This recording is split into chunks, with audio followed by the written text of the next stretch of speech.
नमस्कार सगळ्यांना. दुपारची जेवण या चॅनलमध्ये मी तुमचं परत एकदा स्वागत करते. आज आपण बघणार आहोत उकडीचे मोदक कसे बनवायचे ते. अगदी छान कळ्या कशा पडतील त्यासाठी पहिला मी 1 कप पाणी घेतलेलं आहे.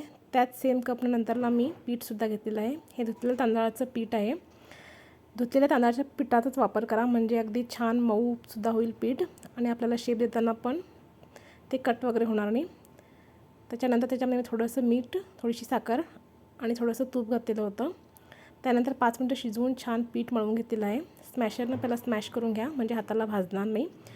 त्याच्यानंतर मी सारण बनवून घेतलं. खोबरं, गूळ, थोडेसे ड्रायफ्रूट्स, त्याच्यामध्ये खसखस आणि थोडीशी पांढरे तीळसुद्धा घातलेले आहेत.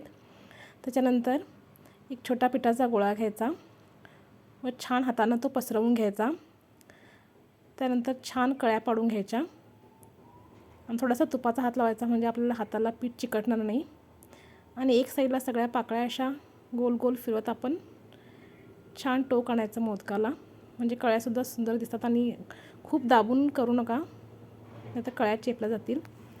त्यानंतर एक 10 मिनटं उकडून घ्या. जास्त उकडायची गरज नाही कारण आपलं पीठ पहिला शिजवून घेतलेलं असतं. त्यानंतर मस्त तूप घालून एन्जॉय करा. गणपती बाप्पा मोरया. Bye bye.